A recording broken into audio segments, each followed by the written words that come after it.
Hola, buen día a todos, ¿cómo están? ¿Qué tal, profesor? Buenos Hola, días. buen día, José Miguel. Saludos a todos quienes están conectados, quienes se van a ir conectando durante la mañana y también a quienes vean posteriormente la sesión. Estimados, ya estamos terminando, ¿cierto?, la tercera semana. Hoy día ya 21 de enero y esta semana, ¿cierto?, ya estamos entrando en la recta final.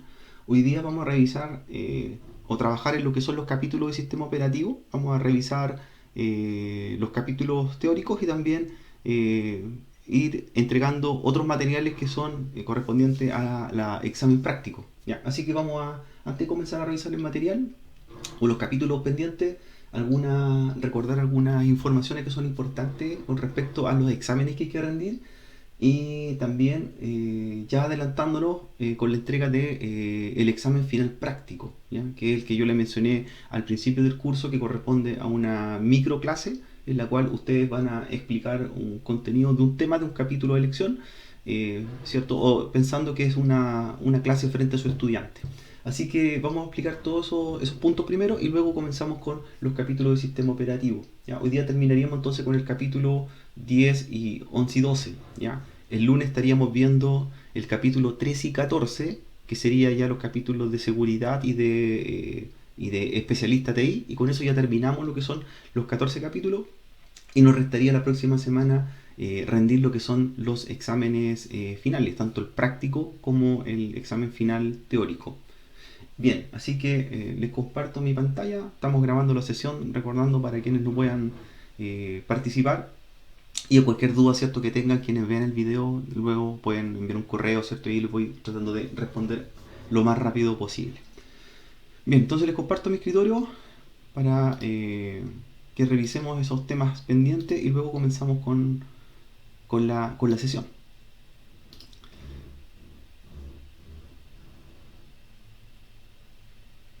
Ya, entonces lo que les iba a comentar respecto a los exámenes que rendir, los dejé destacados, ¿cierto?, ahí en pantalla. Y si bien les envié un correo hace algunos días atrás, es bueno que lo tengan ahí y sepan cuáles son los que hay que hacer, ¿ya? Nosotros tenemos lo que son las notas parciales, que son las sumativas de todos los capítulos, ¿ya? Por lo tanto, eh, hay que rendir un examen, que son examen de capítulo de cada uno de ellos, como pueden ver ustedes acá, ¿ya? Examen del capítulo uno, examen del capítulo 2, del capítulo 3, del capítulo 4, del capítulo 5, del capítulo 6, examen del capítulo 7, 8, 9, 10, 11, 12, 13 y 14. Eso quiere decir que es un examen por capítulo. Además de ello, del examen por capítulo, también están destacados lo que son los puntos de control o control de certificación, que son esos exámenes que también van apareciendo eh, en el transcurso de los capítulos. Está el punto de control del examen de los capítulos uno a 4, es decir, cuando lleguen al capítulo 4 les va a aparecer este examen intermedio, luego dice examen de punto de control, que es el examen de los capítulos 5 y 6, cuando terminen el capítulo 6 les va a aparecer el del 7 y 8, el del 10 y 11 y el del 12 y 13. ¿Ya? Entonces tenemos los exámenes intermedios, que son los que habría que rendir y que van asociados a cada grupo de capítulos separados por temas. Recuerden que, por ejemplo, del capítulo 1 al 4 hablaba de hardware, entonces ahí del capítulo 1 al 4 viene un examen intermedio de hardware. Luego 5 y 6 empezaba a hablar ya de dispositivos móviles, lo mismo, o de redes, por ejemplo, 7 y 8, del 10 y 11, que vamos a ver hoy día, los del sistema operativo, del 12 y 13, ya los que hablan los capítulos finales de seguridad y, en este caso, técnico TI. ¿Ya? Entonces, si esto lo llevamos a nuestra aula virtual, tendríamos que realizar los siguientes capítulos. De hecho, aquí les dejé ocultos los cuestionarios para que solamente veamos los exámenes de capítulo y no se vayan a ir confundiendo. Entonces tenemos, ahí nuevamente, capítulo uno, viene el resumen del capítulo y el examen del capítulo. ¿Ya? Leer el capítulo, resumen del capítulo, examen del capítulo. Ahí está, examen del capítulo uno, examen del capítulo 2 y sus respectivos contenidos, examen del capítulo 3, examen del capítulo 4 y el intermedio, que sería el que acabamos de demostrar, que sería ahí, del 1 al 4. Entonces ahí está, examen de control del 1 al 4. Aquí son 2 exámenes entonces. Luego sigo, capítulo 5 con su examen, capítulo 6 con su examen y también el de control de los capítulos 5 y 6. Que están destacados en esta parte. Ahí está, 5 y 6. Examen del capítulo 7, examen del capítulo 8 y también su examen de control del 7 y 8. Como lo acabamos de mencionar, sería ese. Luego, examen del capítulo 9, examen del capítulo 10, examen del capítulo 11 y el punto de control. Examen del capítulo 10 y 11, que sería el que estábamos mostrando recién.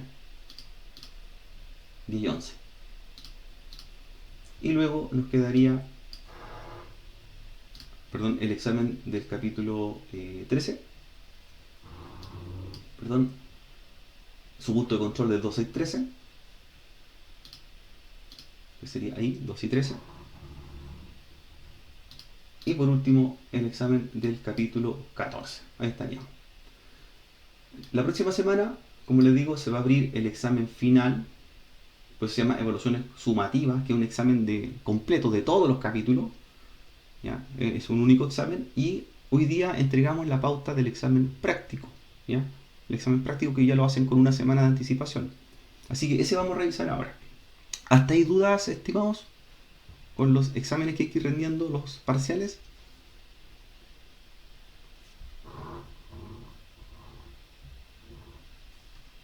No, profesor, ahí sí me quedó bien claro. Ya, súper. De hecho, claro, en la foto que les mandé se aprecia mucho mejor cuáles son los exámenes que hay que rendir. Ahí están, los de los capítulos y los de punto de control. Si les llegase a aparecer por algún motivo ya visible algún examen distinto a esos, no los consideres porque no son parte de los exámenes sumativos, ¿no? ¿Ya? De hecho, los cuestionarios que aparecían no tenían puntaje y eran solamente formativos y de práctica. ¿Ya? Así que la idea, si quieren, ¿cierto? Si gustasen lo hacían, pero no les afectaba la nota. Los que llevan la nota y que valían el 30% en este caso de ponderación eran los exámenes de control y los exámenes de capítulo. ¿Ya? Entonces estamos claros ya con lo que es el contenido referente a los exámenes. Ahora vamos a una parte súper importante, ¿ya? Súper importante del curso, que hoy día vamos a mostrar lo que corresponde a la pauta del examen práctico final, ¿ya? Así que yo se las voy a mostrar ahora, se las voy a enviar en unos minutos, ¿ya? Una vez que terminemos la sesión, se las voy a hacer llegar por correo para todos y la idea es que conozcamos de antemano la pauta de qué consiste, ¿ya? Así que la vamos a revisar primero para que no nos queden dudas y así cuando ya la tengan ustedes descargada van a saber correctamente lo que hay que hacer, ¿ya?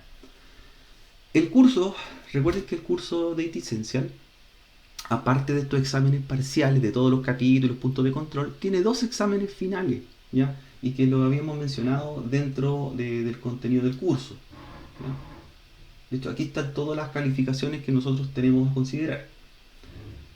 Si ustedes se recuerdan, el examen, las tareas o puntos de control, que son esos exámenes intermedios, valen un 20% de ponderación y los exámenes de capítulo o pruebas de capítulo tienen otro 20%. Entonces, por lo tanto, tenemos ya un 40% del peso del curso, ¿ya?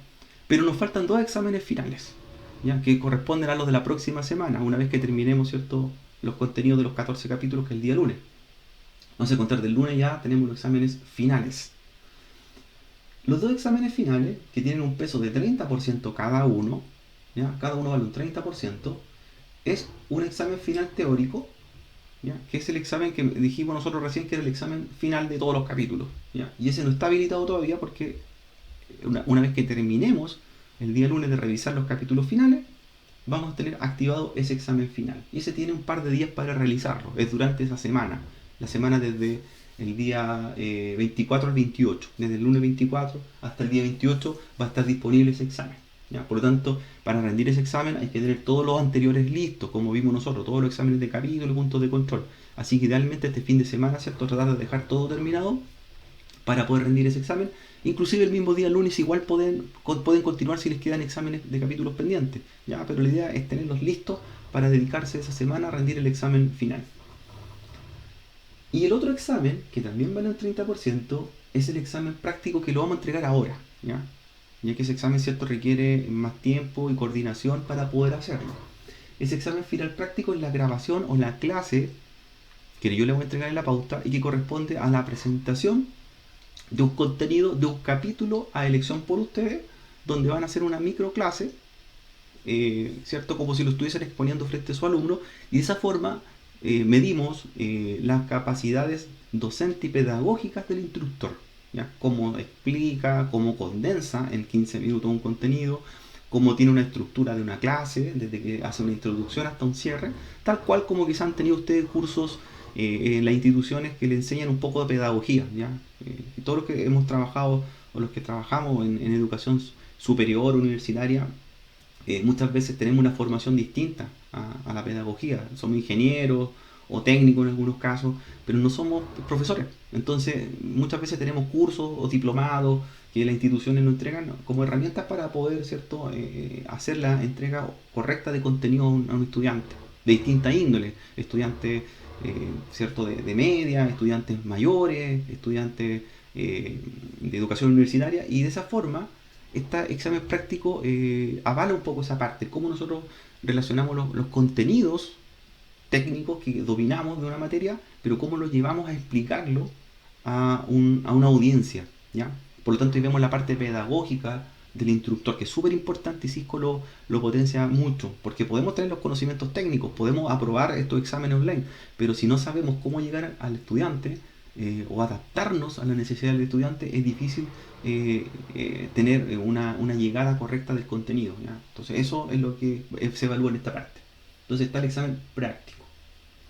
Bien, vamos ahora a ver esta pauta, porque nos vamos a enfocar aquí en el examen práctico ahora, ya que lo anterior ya lo hemos explicado con harta anticipación. Acabamos de explicar los puntos de control, acabamos de explicar las pruebas de capítulo. Este examen de habilidades prácticas, como lo hemos mencionado, que tiene una ponderación de un 30% del curso, como explica ahí, tiene la finalidad principal de ver cómo los docentes o participantes de este curso que estamos formando como instructores, como futuros instructores, pueden llevar a cabo o medir las competencias que tenemos en el área pedagógica o docente de enseñanza, ¿ya? Por lo tanto, no solamente medimos nosotros los conocimientos y los conocimientos técnicos que pueden tener con los exámenes, sino que también tenemos que medir la parte habilidades pedagógicas de cómo desarrollar los contenidos de una clase y condensarla en un tiempo necesario, ¿ya? Principalmente gestionando, como dice ahí, las habilidades de comunicación efectiva, de adaptación y de entrega de contenidos. Entonces, este examen práctico, que ya lo entregamos hoy día, es finalmente grabar una microclase, como yo les explicaba, ¿ya? Y subir esta microclase pensando que están actuando, o en este caso entregando el contenido a una audiencia de estudiantes, ¿cierto? O sea, están frente al aula, están en el laboratorio de hardware y están haciendo una clase de un tema de licencia. Nosotros obviamente en pandemia, ¿cierto? No estamos frente a una audiencia real ahora en vivo, pero sí hay que imaginar si tener la postura necesaria, como lo haríamos, ¿ya? ¿Qué van a elegir ustedes como tema a presentar en esta microclase? Cualquiera de los contenidos de los 14 capítulos, ¿ya? Usted elige el capítulo a elección que quiere desarrollar en esta microclase, ¿ya? El capítulo 1, el de hardware, el 2, el 5, el sistema operativo, el de redes. Cualquiera de los 14 capítulos que usted lo considera quizás más interesante, lo quiere explorar más, o lo quiere enseñar de una manera didáctica, ¿ya? Todos los capítulos tienen algo práctico. Si bien nosotros estamos trabajando en una modalidad online, hay distintas formas de cómo yo podría llevar a cabo la enseñanza de un capítulo, ¿ya? Por eso en un principio hablábamos de tener un equipo, tener herramientas quizás disponibles por parte de usted en su casa. Quizás le interesa mostrar un capítulo de hardware y mostrar mantenimiento preventivo, quizás, por ejemplo, ¿ya? Entonces por eso ustedes eligen el capítulo lección con las herramientas tecnológicas que quieran mostrar referentes, ¿cierto?, al capítulo, dándole cierto principalmente enfoque a las herramientas que tiene Cisco, ¿ya? Con el material de Cisco, ustedes tienen la PPT, yo les mandé las PPT, tienen todo cierto material que les pueda servir para hacer esa presentación. Entonces eligen un contenido, un capítulo, y eligen una parte, ¿cierto?, del capítulo. Recuerden que los capítulos a veces son muy extensos y condensarlo en 15 minutos es casi imposible presentar un capítulo completo. Entonces eligen un capítulo y luego eligen un tema del capítulo, ¿ya? Y ese es el que van a hacer ustedes en los 15 minutos, ¿ya? Porque puede surgir la pregunta, ¿hay que hacer el capítulo completo? No, eligen un capítulo y en esa microclase el tema principal del capítulo.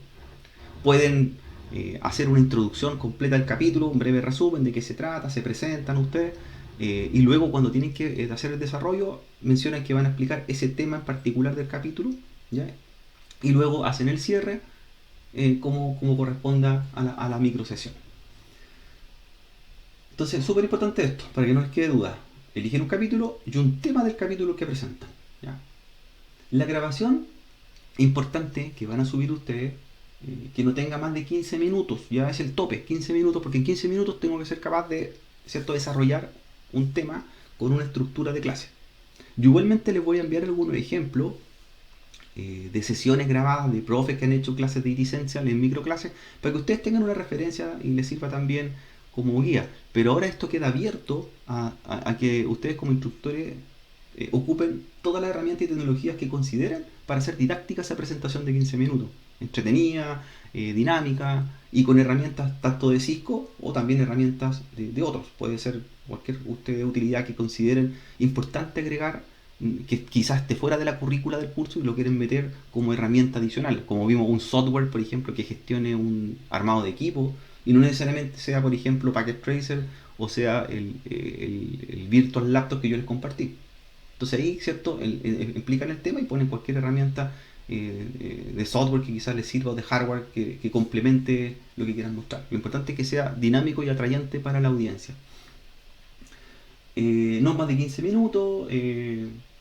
Si bien este archivo no mandan el archivo, no tienen que mandar, ¿cierto?, todo el archivo completo, lo importante es que ustedes lo suban a alguna plataforma de video, de que ustedes consideren. Lo pueden subir a Drive, lo pueden subir a YouTube, a Vimeo, Dropbox o la plataforma que ustedes quieran, que pueda reproducir el video y envían el link solamente, ¿ya? No tienen que enviar el archivo de los 200 megas o 500 megas que les va a pesar el video, es solamente el link, ¿ya? Entonces, que sea de buena calidad, que se escuche la voz del instructor, que se vea el instructor, eso es súper importante, que se vean ustedes, ¿ya? Para ver las expresiones que tienen, cómo van gesticulando y cómo van modulando lo que van explicando, ¿ya? Porque recuerden que revisamos la parte pedagógica. Entonces suben este video de 15 minutos máximo de un tema a elegir y de un contenido de un tema a elegir de los capítulos, y lo suben a alguna plataforma y los comparten el link del video, ¿ya? Ahí usted elige en qué lo quiere compartir. Lo importante es que se pueda visualizar y no esté en modo privado, que no podamos verlo, así que es súper importante esa parte. La aprobación, ¿cierto?, de esta actividad es igual que la aprobación de los capítulos, un 80%, ¿ya? Un 80% de aprobación o de exigencia para aprobar esta evaluación. La rúbrica viene también en este archivo. Yo les voy a mandar la rúbrica para que sepan ustedes qué es lo que se evalúa en el video, para que tengan claro qué cosas potenciar ahí y cuando hagan su video saber qué cosas ustedes cumplieron dentro de la pauta. Importante que se visualice y se pueda escuchar al docente durante la grabación, ¿ya? No es un video donde ustedes no aparezcan. Idealmente pueden estar de pie, ¿cierto? Poner un fondo, como que están haciendo una clase perfectamente, en un cuadro. Ustedes eligen las formas de presentarse, o que se graban directamente como lo estoy haciendo yo, pero la idea es que aparezcan, ¿ya? Y se vea la gesticulación y se escuche lo que están explicando en vivo. ¿Ya? Por eso, dada la contingencia sanitaria, lo pueden hacer desde el hogar perfectamente, o donde ustedes estimen conveniente. Si ustedes están en su trabajo y tienen la posibilidad de tener un laboratorio y mostrarlo ahí, ningún problema, ¿ya? Lo pueden hacer desde cualquier lugar. Importante es, ¿cierto?, que se sientan cómodos, que estén en un lugar tranquilo y puedan desarrollar el tema sin ningún problema. Pueden aplicar la edición que quieran, ¿cierto?, poner el efecto, el video, como ustedes quieran, ¿ya? Eso queda a libertad de cada uno de ustedes. Cómo quieren ahí arreglarlo para que se escuche mejor, o se visualice mejor, o ponen animaciones, ¿ya? O se apoyan de las presentaciones también, que yo les compartí las PPT y pueden ocupar una de ellas, la arreglan, la editan y también la meten dentro del video. Ustedes eligen, ¿cierto?, la dinámica ideal. Todo esto, este video, esta microclase, el link de esta microclase, tiene que ser enviada hasta el viernes 28, por lo tanto hay una semana para hacerlo. ¿Ya? El viernes 28 hasta antes de la medianoche el plazo de envío. ¿Ya? Idealmente envíenlo lo antes posible, este fin de semana o durante la semana. Y lo van a enviar a unos correos y un asunto en el correo. Es decir, van a poner como asunto evaluación de habilidades prácticas y licencia, como dice ahí, evaluación de habilidades y licencia al examen práctico. Ese va a ser el asunto del correo. Y también en su contenido del correo ponen su nombre completo. ¿Ya? Ponen su nombre completo. El nombre del establecimiento educacional, en este caso es Santo Tomás, porque todos van a ser instructores para Santo Tomás. No van instructores que sean de otra academia, así que Santo Tomás ponen ahí, IP Santo Tomás. Y el link del video. ¿Ya? Eso es importante. Entonces, asunto, su nombre completo, la institución en la que están formándose para instructores donde van a dictar clases y el link del video. ¿Ya? Los correos a enviar son los siguientes. Ahí también traen este archivo que les voy a compartir. Lo envían a mi correo y lo copian al correo de don Guillermo Aguirre, que es el director ejecutivo de FRAT, ¿cierto?, la Fundación de Red de Academias Digitales de Cisco, y también lo copian a María Jesús Aguirre, que es la directora de comunicaciones también de FRAT. Entonces va con una copia a mí, como instructor ITQ, y una copia a cada uno de ellos. ¿Ya? Y finalmente, bueno, les puse también en el archivo, les recordé cuáles son las calificaciones que tenemos del curso, los puntos de control, los exámenes de capítulo, el examen práctico y el teórico. Se los volví a recordar acá finalmente. ¿Ya? Tenemos que tener un 80% de aprobación con todo, ¿ya? Y en cada uno de los exámenes de capítulo y exámenes finales práctico y teórico. Aquí está la rúbrica, también se la agregué. Aquí va la rúbrica de los puntajes con que ustedes van a hacer esta microclase, esta grabación. 2 puntos, el punto máximo por cada ítem. ¿Ya? Si logró todo, 2 puntos. Si algo lo logró a media, es 1 punto. Y si no aparece o no se evidenció, es 0 puntos. Por lo tanto, cada uno de estos ítems tiene un puntaje. Entonces, ¿qué se evalúa? Fíjense. Saludar y presentación. Es decir, tienes que comenzar saludándose y presentar, en este caso, presentarse ustedes como instructores y cuál es el objetivo principal de esta clase. Entonces se saludan, se presentan con su nombre, explican cuál es el objetivo de la microclase, ¿ya? Para qué lo están haciendo o qué es lo que quieren lograr con la microclase, ¿ya? Y qué temas van a apuntar del capítulo. Quiero apuntar al capítulo 5 y doy mis objetivos y el sentido que tiene esta microclase. Y luego también se evalúa aplicar estratégicas para captar la atención, es decir, lo más dinámico posible durante esta microclase la atención del estudiante. ¿Ya? Pueden, ¿cierto?, plantear una problemática quizás que va a haber durante la clase, o sea, qué es lo que se quiere lograr o para qué van a explicarlo. Explican los objetivos de aprendizaje de esta sesión y contextualizan también en alguna relación con el perfil de la audiencia, es decir, son estudiantes y muchas veces uno va diciendo, usted, ¿cierto?, como quiero explicar el capítulo de mantenimiento preventivo, ahí asocian que el mantenimiento preventivo es específico para ¿cierto?, principalmente para ustedes que son del área TI, van haciendo un nexo para que el estudiante, en este caso la audiencia, se sienta identificado con lo que van a explicar. ¿Ya? Entonces, ahí están los puntos. Luego también, con respecto al tratamiento del contenido, también tiene un puntaje. Citar las fuentes de donde obtienen los contenidos a tratar, en este caso de licencia, del capítulo tanto, ¿cierto?, del punto tanto del capítulo, por eso hay que citarlo, qué es lo que van a explicar ustedes del capítulo. Presentar los temas en forma atractiva, clara y ordenada, ¿cierto? Ordenado, cómo lo van a desarrollar. Siempre relacionando los contenidos a veces con aprendizajes de la vida diaria, como yo les decía, o también vinculándolos al área profesional, a laboral. Uno va dando ejemplos y lo va asociando a lo que uno tiene como experiencia. Entonces ahí también lo tratan, ¿ya? Siempre es importante que el tema que van a mostrar sea abordable a la audiencia y no algo imposible de llegar a lograr.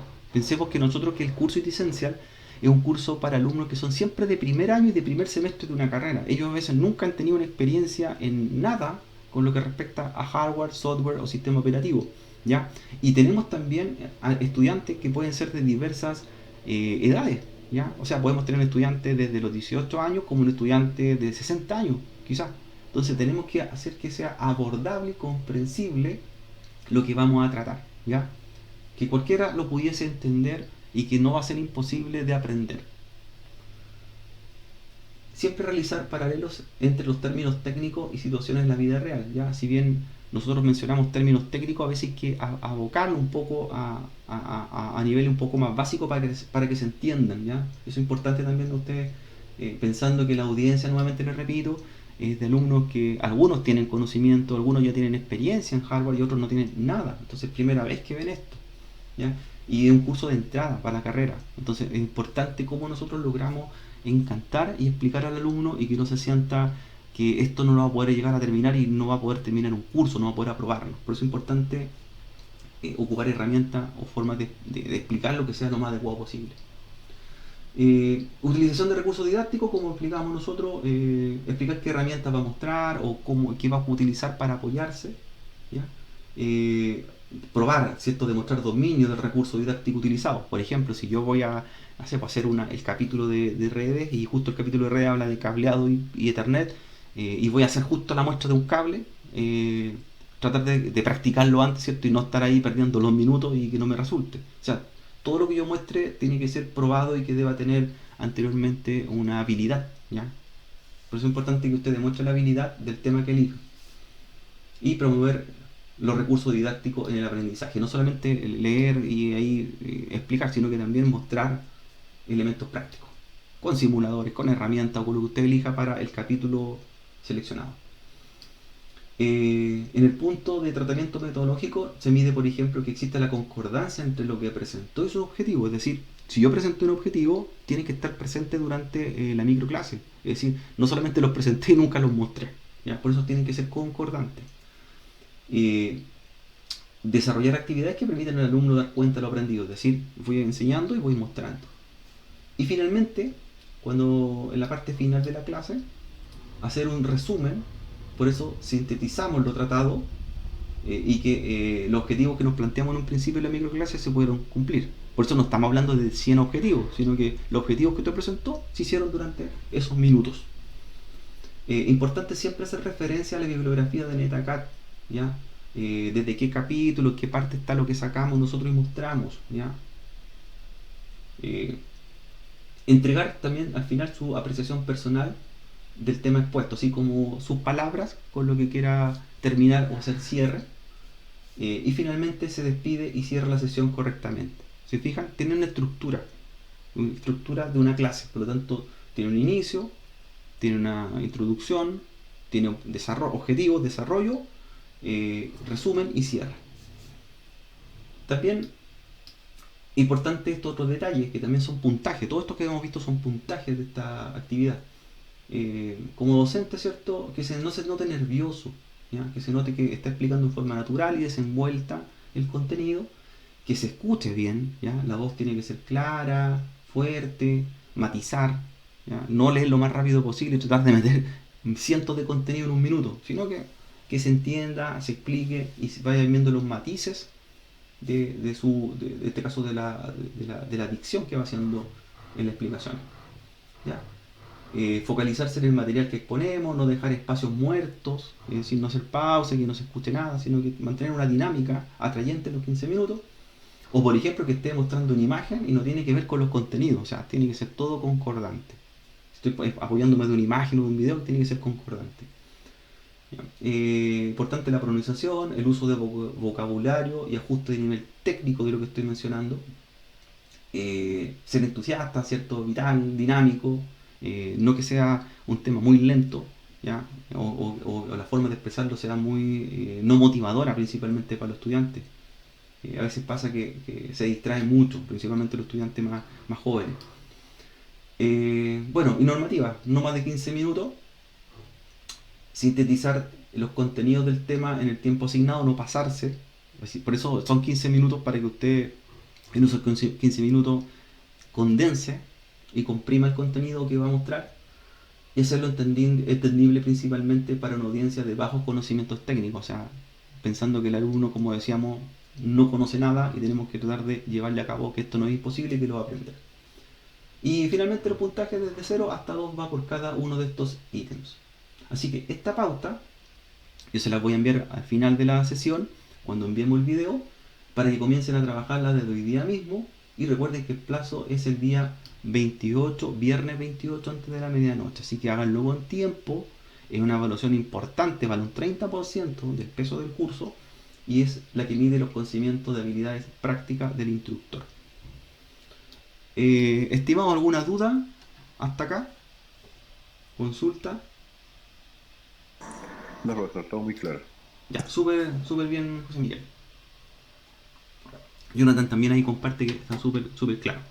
Entonces, igualmente, el video, apóyense de este video, esta grabación. Después, si no recuerdan algo que explicamos, ven el video.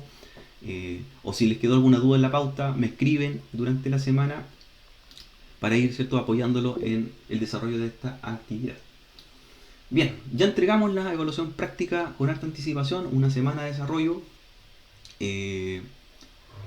Esto se hacía antes en los formatos presenciales de T-Essential. Se hacía esto mismo, pero en vez de un video se pedía la exposición del instructor, ¿ya? Para que ustedes más o menos tengan una referencia de cómo se hacía en periodos anteriores, ¿ya? La rúbrica obviamente no era video, sino que era lo mismo, pero enfocado en una presentación en vivo. Entonces ahí estaban los instructores presentes como audiencia, otros estudiantes como audiencia, otros compañeros, y el instructor se paraba, ¿cierto?, a explicar el tema. Pero ahora lo hacemos en video, dado la contingencia sanitaria. Bien, vamos ahora a ver los capítulos correspondientes a sistema operativo, para que vamos terminando este punto ya, y también hagamos un correcto cierre de la sesión. Los capítulos 10, 11 y 12 específicamente se habla de sistemas operativos desktop, de escritorio, y también se habla de sistemas operativos para otras plataformas, sistemas operativos, por ejemplo, para dispositivos móviles. Así que el capítulo 10 y 11 condensa Windows, y el capítulo 12 condensa otros sistemas operativos como GNU Linux, como sistemas operativos Mac OS y sistemas operativos para dispositivos mobile. El capítulo 10 es el capítulo que menciona lo que es la instalación de Windows como sistema operativo. Habla de los requerimientos, de las versiones, licenciamiento, ¿ya?, y funciones del sistema operativo según las características de cada una de estas versiones disponibles. Y el capítulo 11 es un capítulo más práctico, ¿ya? Así que el capítulo 11 se trata casi directamente de laboratorios, ¿ya? Por eso el capítulo 11 no lo vamos a revisar ahora, porque son solamente laboratorios prácticos, y son laboratorios como los que yo le envié hace unos días atrás. Varias guías, ¿cierto?, de laboratorios de instalación, configuración, partición de disco, utilizar herramientas propias del sistema operativo, ¿ya?, sobre Windows. Así que el capítulo 11 es casi netamente práctico, ¿ya? Por eso no lo vamos a repasar ahora. No tiene, ¿cierto?, los contenidos prácticos a revisar. Eso lo hacen ustedes con los laboratorios compartidos, sino que vamos a hacer el capítulo 10 y el capítulo 12 de otro sistema operativo, ¿ya?, para que el 11 es solamente práctico. Ahí ustedes, cuando lo vayan revisando, se van a dar cuenta de que tiene mucho laboratorio, y ahí ustedes con su estudiante le van a sacar harto provecho en ese sentido. Bien, el capítulo 10, como acabamos de explicar, se divide primero en ver las características de los sistemas operativos, explicarlos cómo son hoy día los sistemas operativos modernos, cómo han evolucionado, y también cómo han ido teniendo distintas funciones, ¿ya?, con respecto a lo que fueron creados. Explicáis que hay sistemas operativos para servidores, hay sistemas operativos para escritorio también, desktop, y que cada uno requiere distintos requisitos de hardware para poder ser implementado. También se muestran algunas herramientas, se explica que hay herramientas en el caso de Windows que nos permiten hacer lo que es la administración y desarrollo de la estructura de un disco duro, entre ellos particiones, formatos, reestructuración de sectores. Y también habla de los procesos de instalación del sistema operativo Windows. Recuerden que para el curso el sistema operativo Windows es el Windows 10 como modelo base. Igual hay unos laboratorios que vienen con Windows 7 y algunos se proponen con Windows 8.1, ¿ya? Pero el base es Windows 10, por eso yo les compartí el ISO hace unos días atrás para que ustedes ya lo tengan de antemano cuando hagan sus clases. Los laboratorios se pueden hacer tanto en máquinas virtuales o se pueden hacer en forma física, así que idealmente cuando lleguen a esta parte del curso tengan computadores físicos para instalar, ¿cierto? Y hacer todo el proceso real. Hacen un pendrive booteable o simplemente lo queman en un CD, como tengan ustedes la opción para de mejor apoyo para su sesión. ¿Ya? Así que vamos a revisar el material. Y comenzamos, ¿cierto?, mencionando que los sistemas operativos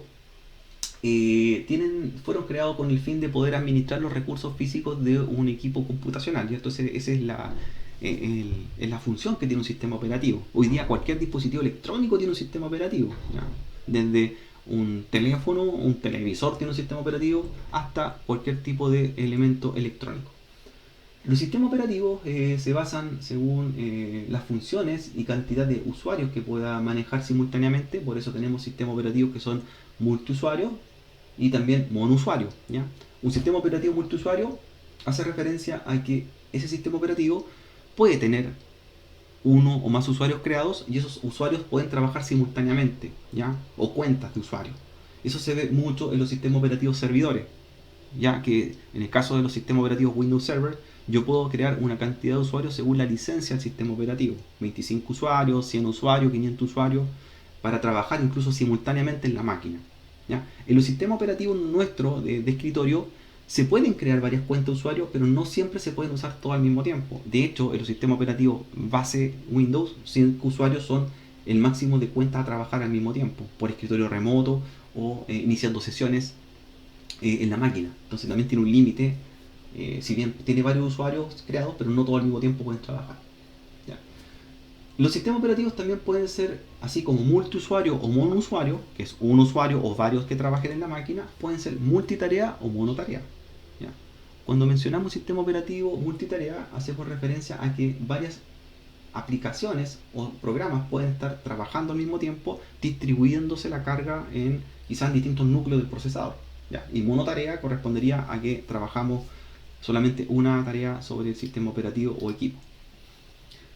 Pueden hacer multiprocesamiento, como explicábamos nosotros, trabajar con más procesadores o más CPU en algunos casos, o núcleos de CPU, y dividir estas tareas en partes más pequeñas para distribuir la carga y gestionar o simular que estamos trabajando con varias acciones al mismo tiempo, ¿ya? Y así no hacer la carga en un núcleo o un procesador específico. Entonces todo eso son parte o características de los sistemas operativos de distintas índoles, ¿ya? El sistema operativo arranca siempre luego de un proceso de verificación que se llama POS, cuando verificamos nosotros mediante el firmware y BIOS qué es lo que tiene nuestro equipo, ¿ya? El arranque correcto, y luego carga el sistema operativo donde se va a buscar a una ruta donde está almacenado o un sector de disco duro que se llama cierto sector de arranque, y ahí carga el sistema operativo en sí. Las funciones, ¿cierto?, que tiene un sistema operativo no solamente es poder administrar aplicaciones, ¿ya? Finales de usuario, sino también controlar el hardware, es decir, es un intermediario con el BIOS. Si bien el BIOS reconoce, ¿cierto?, todos los componentes internos que tenemos instalados en un equipo, el sistema operativo como capa superior se encarga de controlar o enviar, ¿cierto?, los requisitos de acción a cada uno de ellos, ¿ya? Es un intermediario con su denominado kernel, ¿ya? El kernel para nosotros es el núcleo de un sistema operativo, ¿ya?, que es el que está entre la capa, ¿cierto?, de aplicación y la capa de hardware de un equipo computacional, y se encarga de hacer esa intermediación para reconocer y enviar un comando, o en realidad una acción gráfica convertida a un comando de nivel máquina. El sistema operativo también me permite crear estructuras de archivos dentro de un disco duro o almacenamiento, ¿ya? Y esa estructura de archivo también depende del tipo de sistema de archivo que estemos trabajando. En el caso de Windows, sistemas de archivos como NTFS, FAT, FAT16, FAT32. Y en el caso de sistemas operativos como GNU Linux, como X3, X4. Es como yo administro ¿cierto?, los recursos de archivo de mi sistema de almacenamiento, ¿ya? Y eso permite definir lo largo de los nombres de las carpetas, la seguridad que le voy a dar a un directorio, los permisos que va a tener un directorio, y también el tamaño de almacenamiento que voy a tener en él. El sistema operativo interactúa, como mencionamos, entre el software y hardware, y también es una interfaz, ¿cierto? Una interfaz que nos permite, ¿cierto?, accionar nosotros como humanos hacia la máquina. Y esas interfaces pueden ser tanto gráficas o pueden ser mediante texto, como consola.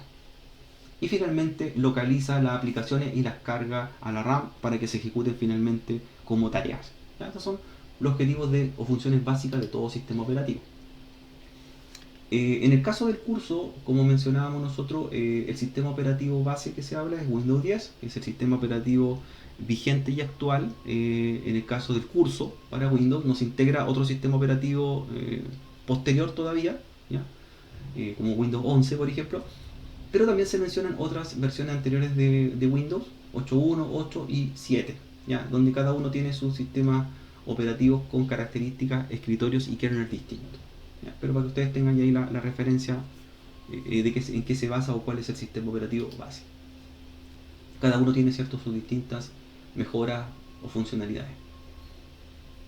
Primero, entonces, también identificar qué es lo que necesito o qué sistema operativo es el más adecuado para lo que yo quiero hacer, ¿ya? Y eso es súper importante recalcarlo aquí, que no todos hacen lo mismo o no todos están preparados para ciertas tareas. Por lo tanto, como técnico de TI, técnico de tecnología informática, primero hay que analizar los presupuestos. Recuerden que los sistemas operativos a nivel corporativo hay que utilizar licenciamiento, entonces tienen costos, ¿ya? Por lo tanto hay que ver los presupuestos que tenemos. Quizás la opción más adecuada es un sistema operativo de tipo open source, como Ubuntu, como se menciona por ejemplo ahí, y quizás ese sea el más adecuado instalar en una organización. Entonces depende de esos factores. También depende qué aplicaciones voy a instalar. Quizás tengo aplicaciones que son propias de sistema operativo de 32-64 bits, ¿ya? O aplicaciones que son para plataformas Microsoft que están hechas en .NET. Entonces tengo que buscar ahí cuál es el más adecuado a nivel empresarial, ¿ya? O a nivel organización. Y también si los equipos que compraron en la organización ya traen un sistema operativo preinstalado, también es un punto a considerar. Por eso, qué aplicaciones necesito y qué cosas voy a trabajar sobre el computador para identificar cuál es el sistema operativo más adecuado. Ya, no es lo mismo un sistema operativo que lo uso en forma personal, que me afecta a mí, que un sistema operativo que lo voy a usar en muchas máquinas en una empresa. Entonces es diferente el contexto en que lo voy a aplicar. Para hacer la instalación de los sistemas operativos también tenemos requisitos de hardware y compatibilidad con el sistema operativo para que pueda funcionar correctamente. Y ahí aparecen algunas tablas que se especifican en mayor detalle en el curso, donde me muestra ciertas características mínimas que debo tener, siempre mínimo, requisito mínimo para que funcione el sistema operativo, ¿ya? Tanto en procesador como pueden ver ustedes, ahí está la tabla entre 10, Windows 10, Windows 8 y Windows 7. El tamaño de almacenamiento que debo tener también como mínimo en disco duro, la resolución de pantalla, ¿cierto?, como mínima que debo tener, y en algunos casos conexión a internet para actualizar nuevos paquetes o frameworks y funcione correctamente nuestro sistema operativo. También es importante la arquitectura, ¿ya? Hay sistemas operativos que están preparados para canales y buses de datos de 32 bits, canales de comunicación de 32 bits hacia un procesador, y también tenemos sistemas operativos que están preparados para arquitecturas de 64 bits. También es importante ver cuál es el más adecuado y cuál es el hardware que tengo disponible. Si no tengo claro si es compatible totalmente el sistema operativo con mi equipo, Windows en sí trae una herramienta que me permite hacer una verificación de compatibilidad, ¿ya? De esa forma hace una revisión, esta herramienta que trae Windows, y me permite saber cuál es el sistema operativo que yo podría instalarle a mi equipo, ¿ya? Entonces, por lo tanto, ahí podría tener una referencia y me diría, ¿saben qué? Este equipo no va a correr con Windows 10 porque su cantidad de memoria RAM no es la adecuada o su tarjeta de video no corresponde. Entonces hay que hacer verificaciones de compatibilidad con algunas herramientas que vienen incorporadas para saber si voy a hacer un update de mi sistema operativo de una versión inferior a mayor, si quiero pasarme de Windows 8 a 10 por ejemplo.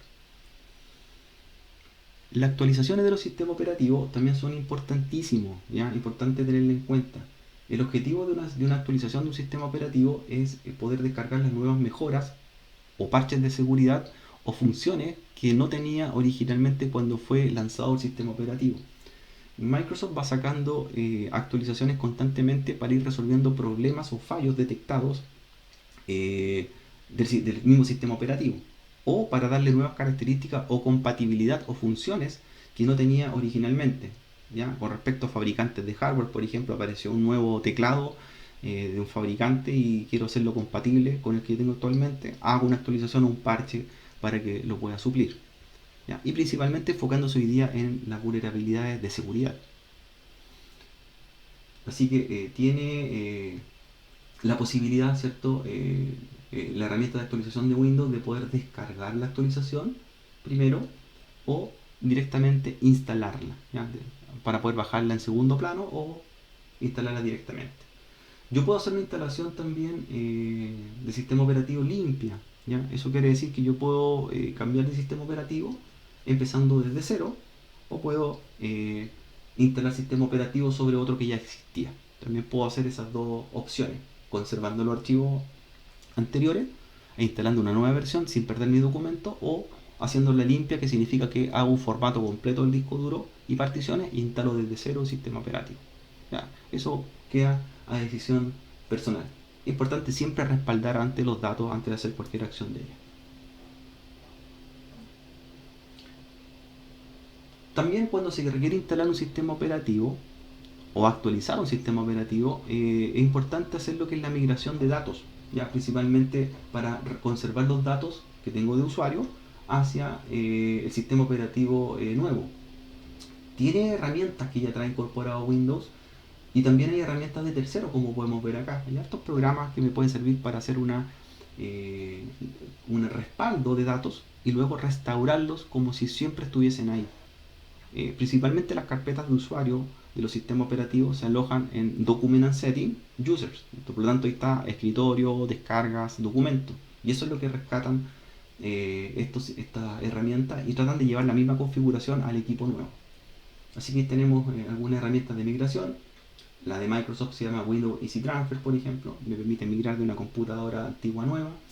Hay otros como PC Mover Express y otros más que pueden estar disponibles en el mercado. Con respecto a la instalación del sistema operativo, debo seleccionar dónde voy a instalarlo. Por eso es importante el tipo de almacenamiento, ¿ya? Disco duro interno, o disco duro flash, o disco duro de estado sólido, o de tipo USB. ¿Cuál es más adecuado para la instalación? Principalmente siempre va a ser mucho más apto instalarlo en un disco de tipo SSD y de tipo interno, ya que la tecnología SSD es más rápida, ¿ya? No es mecánica, y al ser interno, ¿cierto? Tampoco estamos trabajando con dispositivos que lo vamos a estar removiendo constantemente, ¿ya?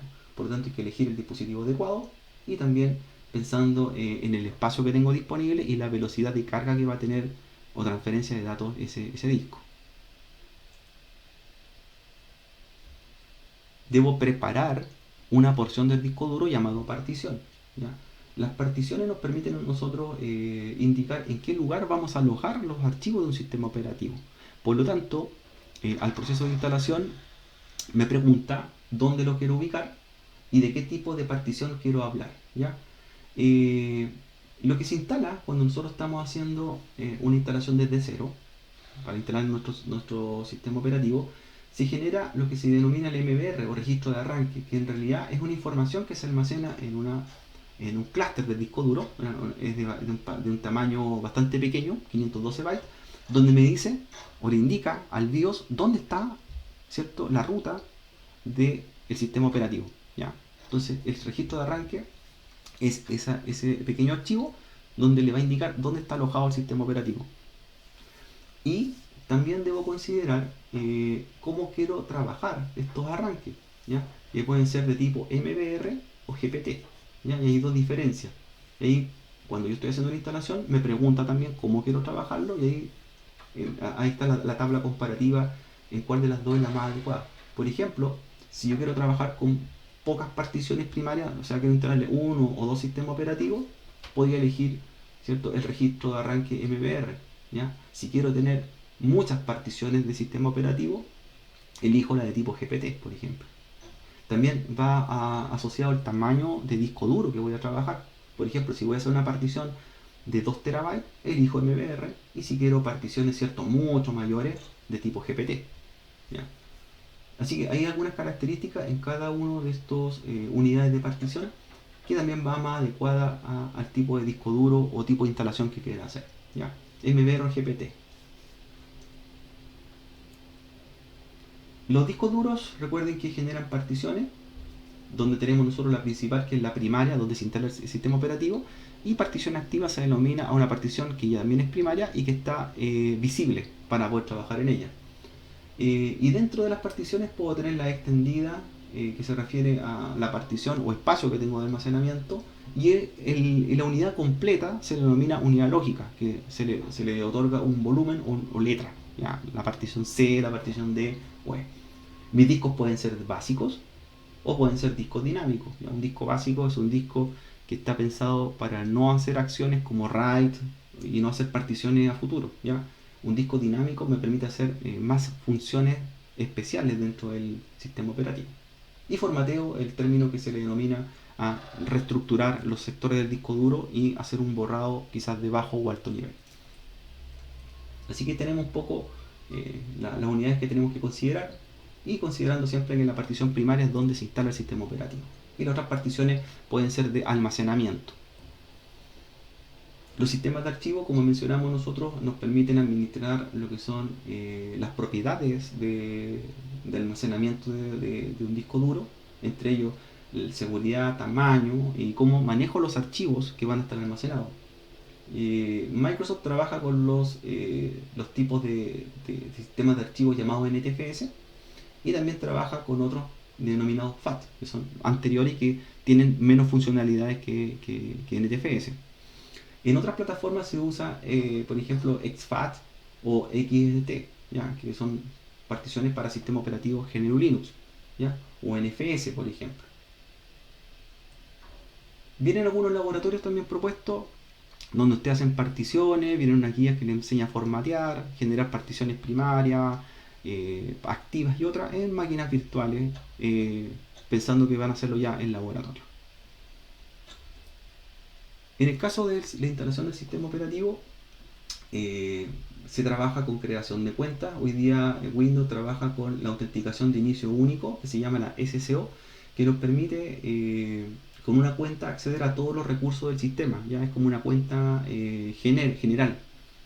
Esas cuentas, ¿cierto?, también se pueden asociar a otros servicios que tiene Microsoft incorporados, es decir, por ejemplo, con Microsoft, con mis cuentas de Outlook o mis cuentas de Office 365. ¿Ya? Puedo integrarlas para iniciar sesión, no solamente en el sistema operativo, sino que cargar también mis funcionalidades de otras plataformas Microsoft asociadas, ¿ya? Entonces eso me da la posibilidad. Las cuentas por defecto son de dos tipos: o soy administrador o usuario estándar, ¿ya? Administrador es el superusuario que tiene todos los privilegios sobre la máquina, y el usuario estándar es el usuario que tiene privilegios limitados. Pero también yo puedo crear en forma más avanzada, y que eso viene en parte del capítulo 11, usuarios con distintos tipos de perfiles, ya no solamente administrador y usuario estándar. Eso lo van a ver en los talleres del capítulo 11. Luego que instalo, selecciono un usuario administrador por defecto, me pregunta si quiero actualizar el sistema operativo, ¿ya? Ocupar Windows Update, recuerden que requiere una conexión a internet, y bajo todos los paquetes o parches necesarios para darle compatibilidad o actualización a mi equipo, ¿ya? También tengo la herramienta Device Manager o administrador de dispositivos, que me permite verificar el hardware que está instalado y ver si correctamente está siendo compatible, ¿ya? Si tengo algún hardware que no está correctamente instalado o no es compatible o no tiene controladores, va a aparecer, ¿cierto?, en el listado con un símbolo amarillo de advertencia. Y ahí, ¿cierto?, puedo ocupar la herramienta Windows Update para bajar los componentes o controladores necesarios para que lo reconozca mi sistema operativo. Bueno, y ahí viene, ¿cierto?, el laboratorio también, donde se crean cuentas, instalación y perfiles. Hay otro tema que también se menciona, que es la clonación de disco, y la clonación de disco corresponde a hacer una copia exacta de todo lo que está instalado en un equipo, ¿ya? Una clonación de disco se utiliza principalmente cuando quiero tener que instalar muchas máquinas iguales en un entorno corporativo, en un laboratorio de computación, por ejemplo, y no lo tenga que hacer uno por uno, ¿ya? La clonación hace referencia a que preparo un equipo, lo configuro con todo lo necesario y hago una copia exacta a una imagen, y esa imagen la puedo incorporar a distintos equipos siempre y cuando tengan las mismas características. Es decir, todos los equipos en los cuales voy a llevar esa clonación o imagen tienen que tener las mismas características de hardware, de almacenamiento u otro. Y así hago copias. Y eso permite hacer en poco tiempo tener instalado un sistema operativo base, ¿cierto? En varios equipos a la vez.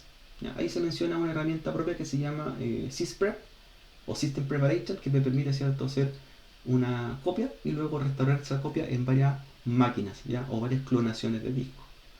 O pueden ocupar también herramientas de terceros que aparecen también mencionadas en el capítulo. Otras herramientas para hacer clonaciones de disco y hacer duplicación de los discos en otras máquinas. Lo importante es que cuando hacemos una clonación hay parámetros que cambiar después en las máquinas, ya que, o si no, todas se van a llamar iguales, como el nombre de la clonación original. Entonces hay que cambiar los nombres de las máquinas generalmente. Hay otro tipo de instalación, aparte de la instalación tradicional o hacer la clonación para repetir una imagen, podemos hacer instalación a través de la red. Eso quiere decir que yo tengo en otra máquina el instalador del sistema operativo, pero debo activar ciertas condiciones en las tarjetas de red de las máquinas siguientes. Esa se llama PXE.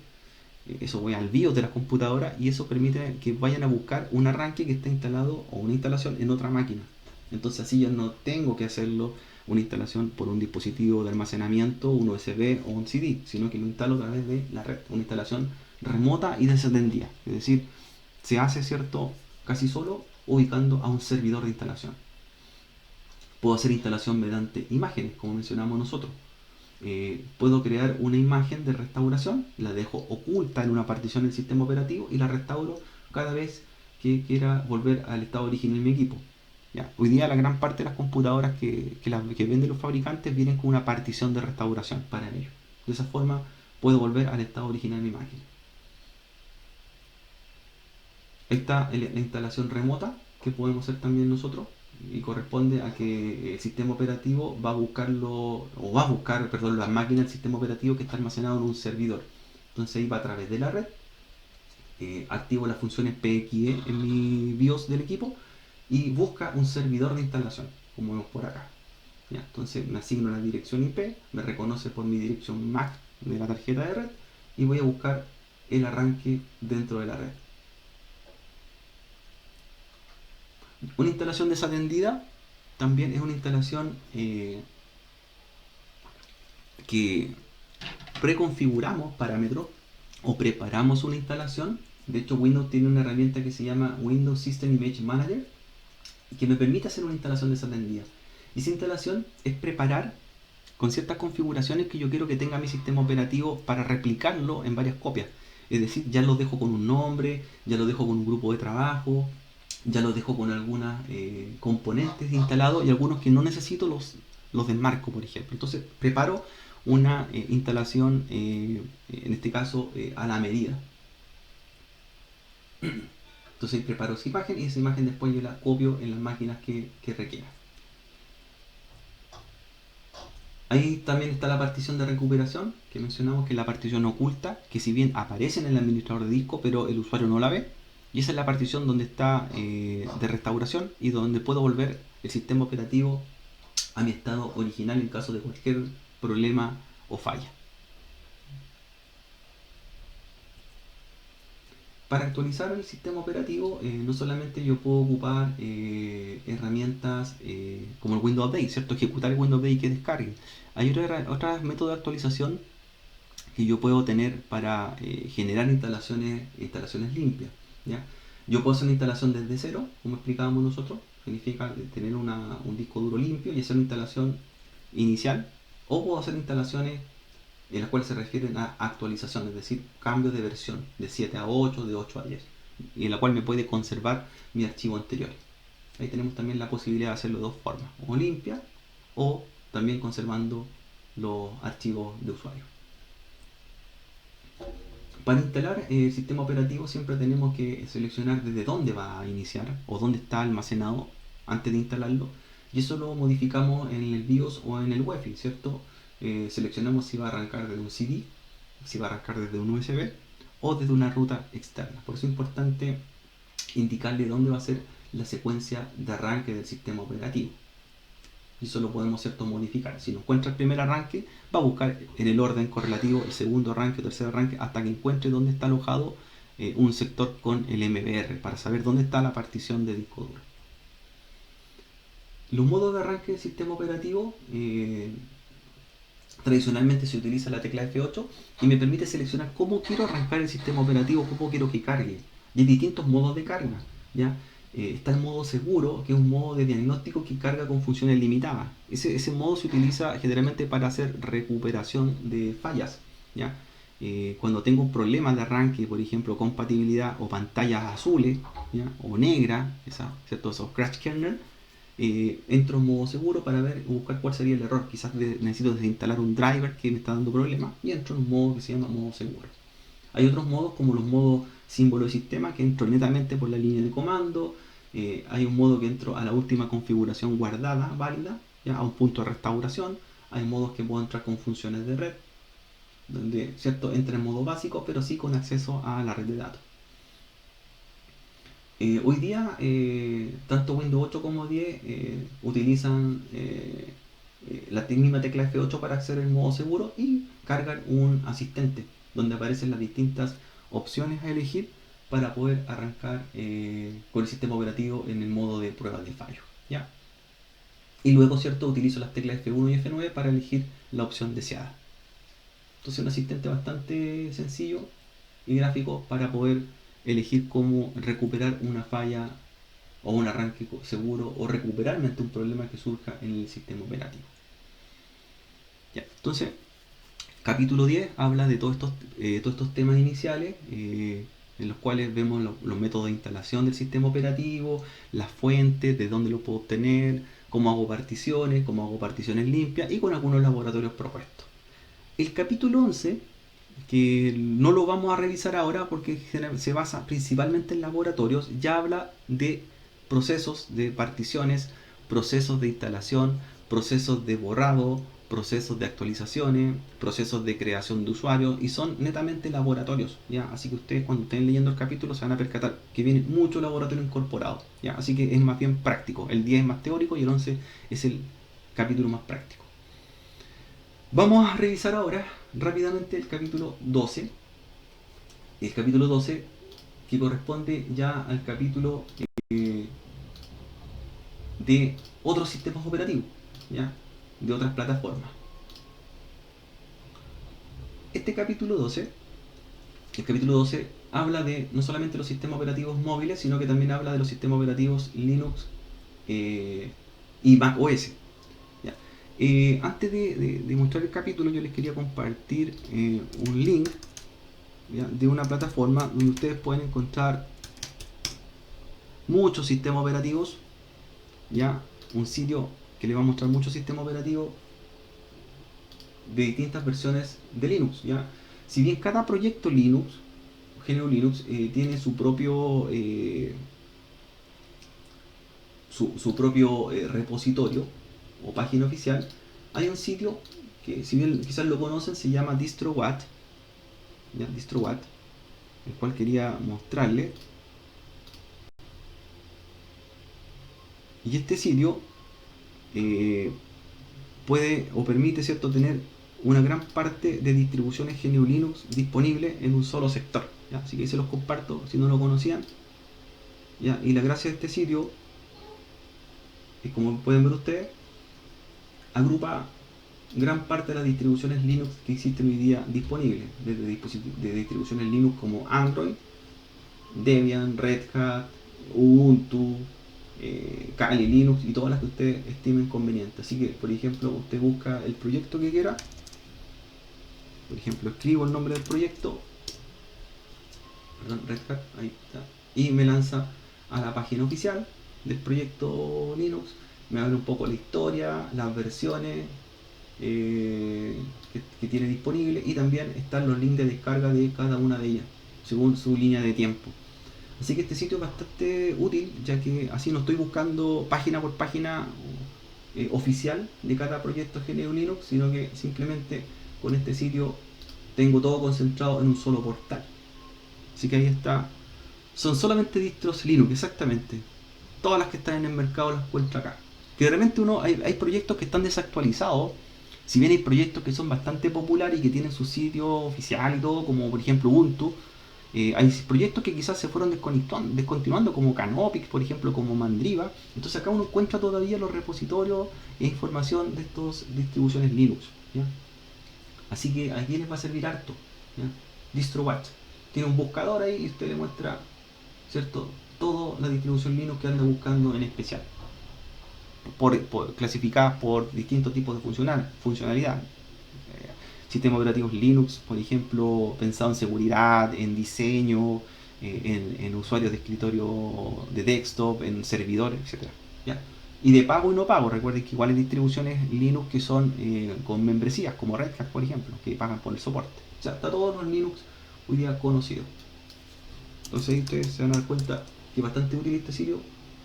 Está Android, por ejemplo, o podría ir a distribuciones como Debian. Ahí me encuentra Debian, o en el ámbito de seguridad Kali, por ejemplo, Kali Linux. Y el sitio donde me muestra toda la información posible, desde la documentación, listas de correo, versiones, parches, repositorios y los mirrors, que son los espejos de descarga. Así que pueden encontrar, ¿cierto?, todo lo que necesiten ustedes para apoyarse. Ya, si no conocían ese sitio, ojalá lo revisen y les va a servir harto para encontrar distintas distribuciones. Claro, FreeBSD van a encontrar también por ahí, claro, el sistema operativo FreeBSD. Unix también, Minix y estos más. Bien, yo lo ocupo harto, tiene un repositorio condensado de toda la mayor cantidad de distribuciones Linux que a veces uno tiene o necesita, y las tiene ahí alojadas.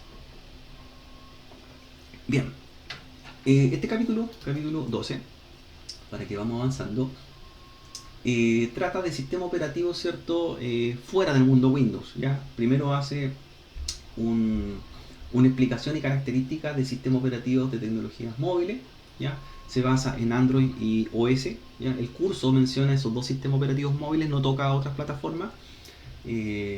También habla de procedimientos para proteger los sistemas operativos de dispositivos móviles con respecto a seguridad, contraseña, respaldo en nube, que son los primeros puntos.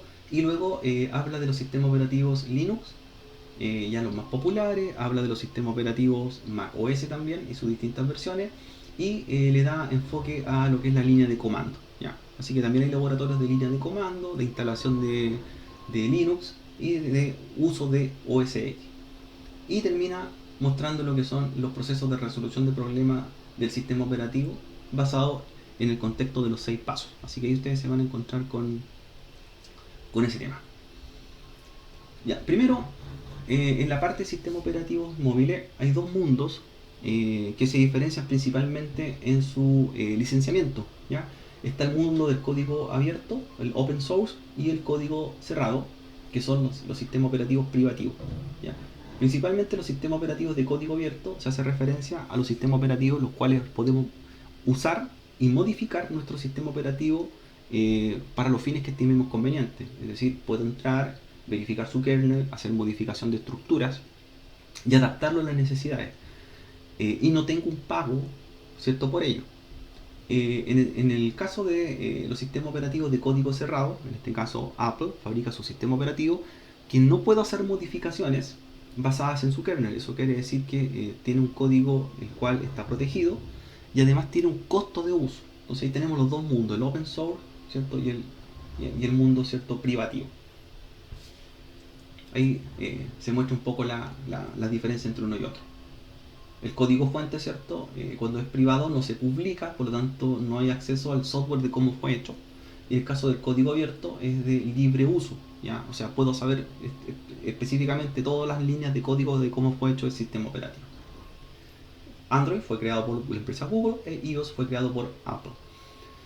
Para obtener aplicación y contenido, lo mencionamos nosotros en sesiones anteriores, tenemos que utilizar sus propios repositorios donde están alojadas aplicaciones de pago y libres. En el caso de Apple utiliza App Store y en el caso de Android utiliza un Play Market. De esa forma puedo bajar aplicaciones de prueba, aplicaciones demostrativas o aplicaciones en las cuales pago por su uso. ¿Ya? Por lo tanto, descargamos de una fuente de contenido versus lo que hacemos cuando trabajamos con un PC, que instalamos ¿cierto? Desde una unidad externa u otro lugar nuestro programa. ¿Ya? Ahí se presentan las dos plataformas.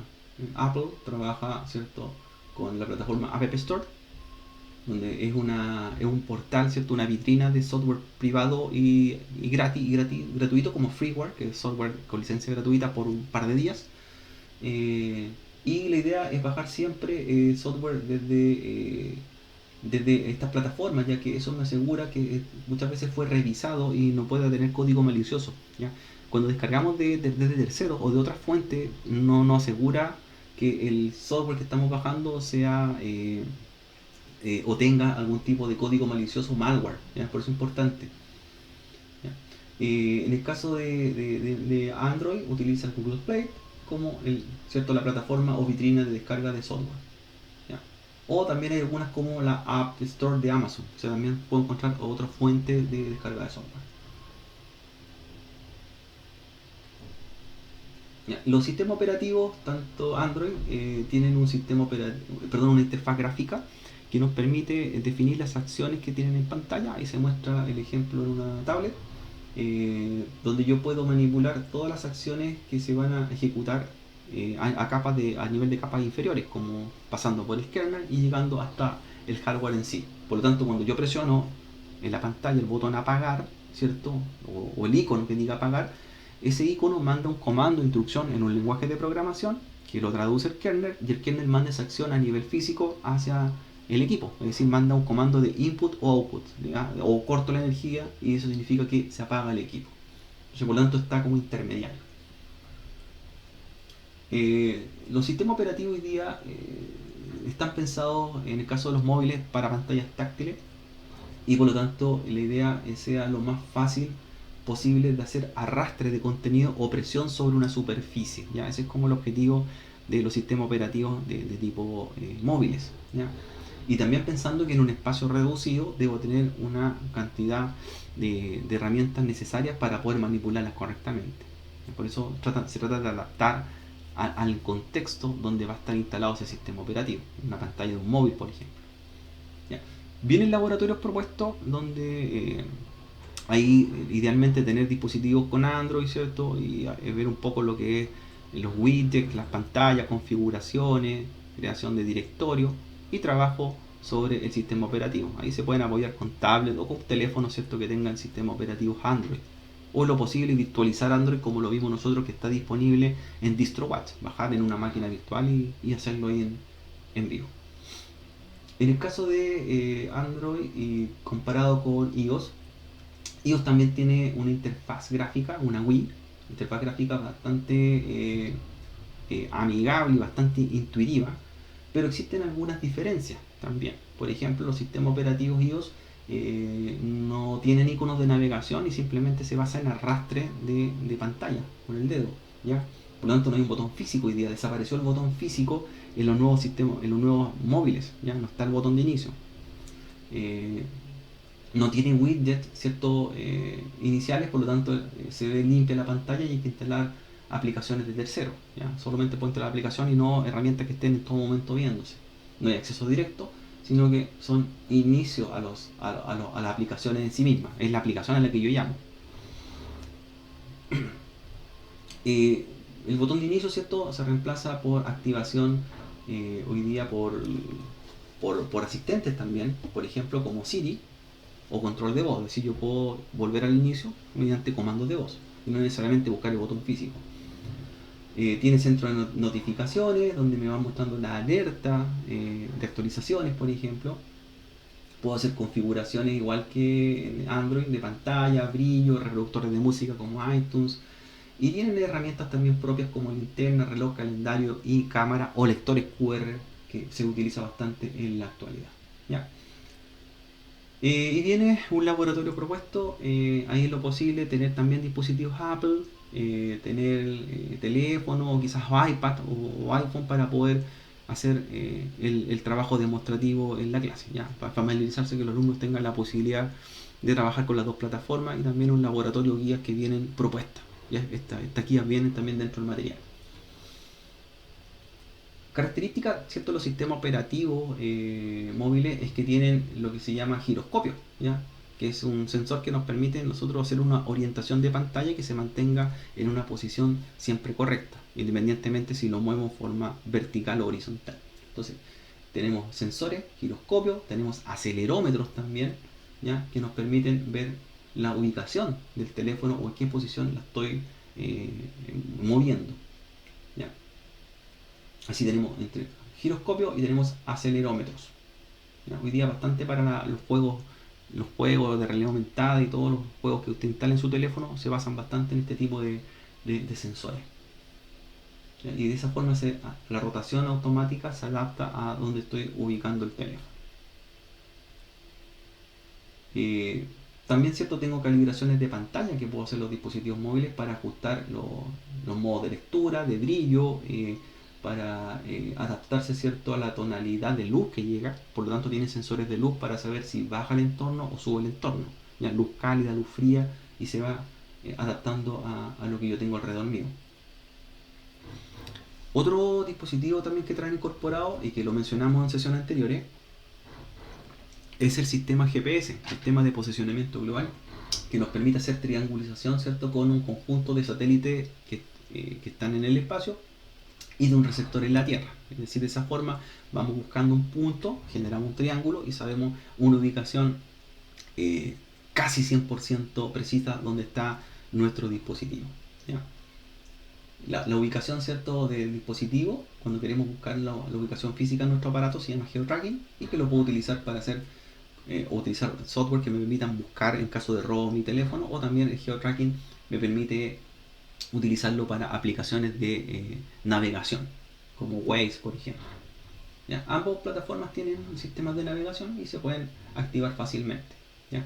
Hay aplicaciones que me permiten o me piden la autorización para identificar mi ubicación y utilizar en este caso el sensor GPS.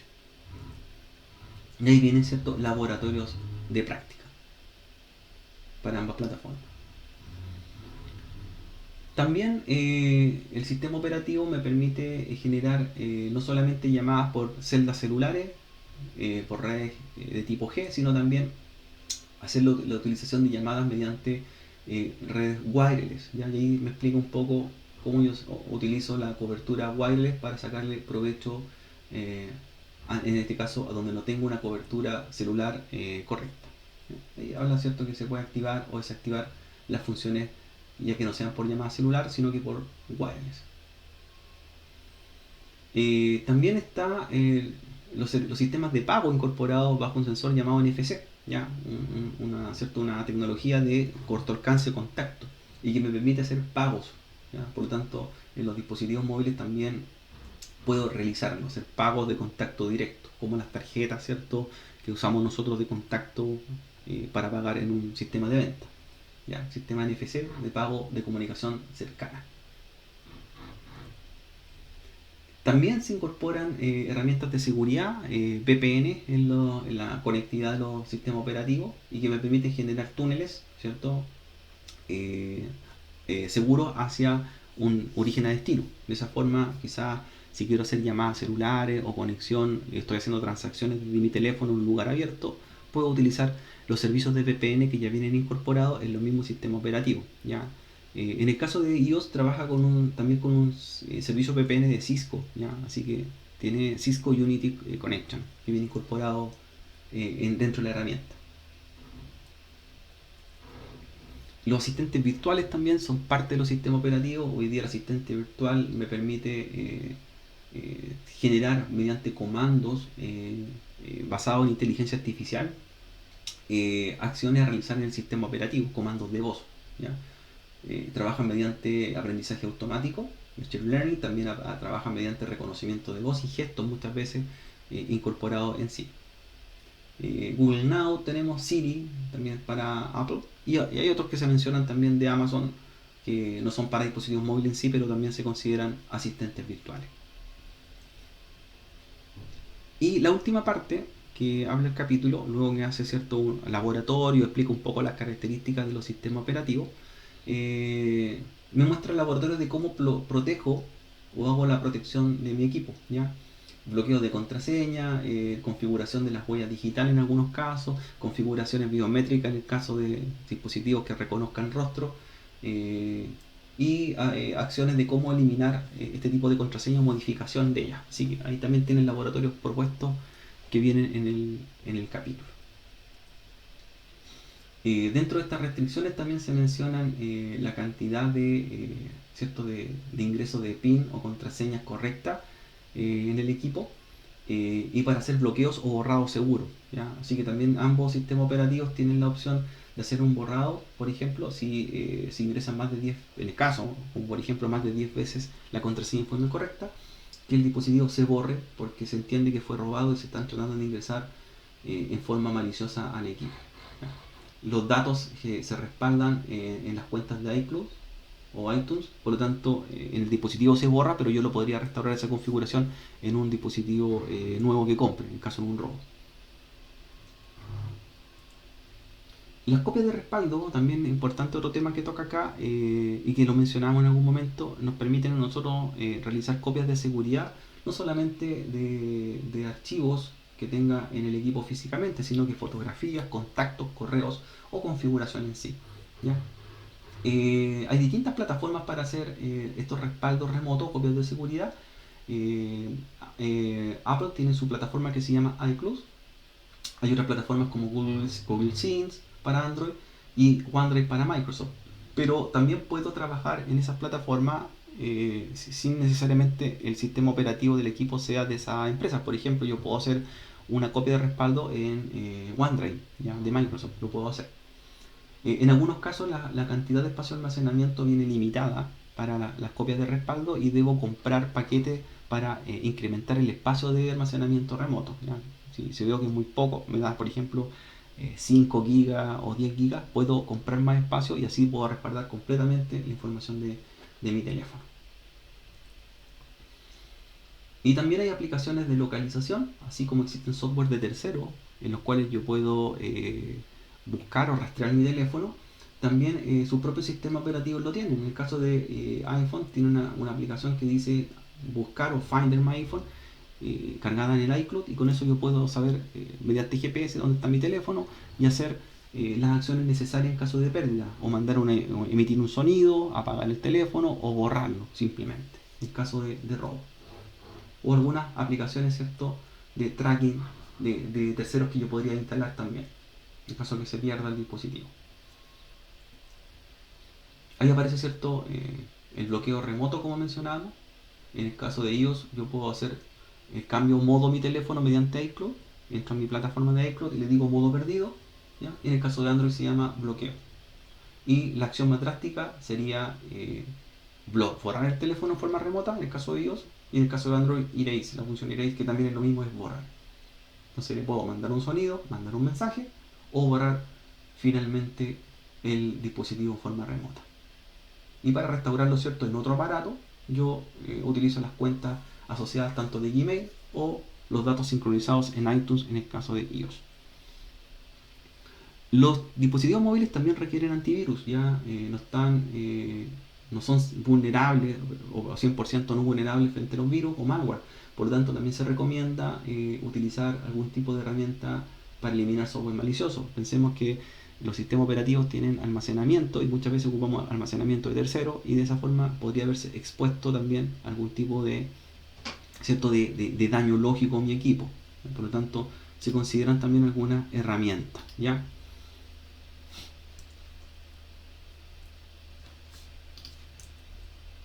Y también se mencionan algunas acciones que son quebrantar, en este caso, o romper lo que son las restricciones originales de software que traen los sistemas operativos.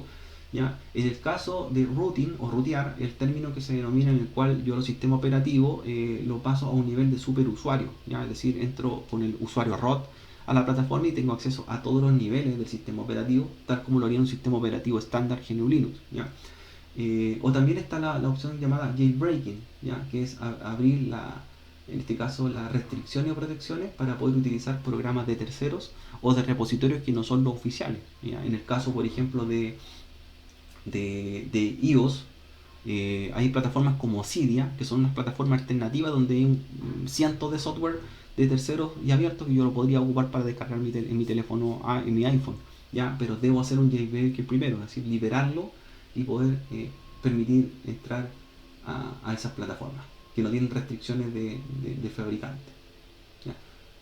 Ahora, si bien al hacer routing en el caso de Android o hacer jailbreaking en el caso de los teléfonos que usan iOS, se pueden ganar muchas cosas como velocidad, ajustes, optimización, y también instalar aplicaciones de terceros o gratuitas que no tenía acceso anteriormente.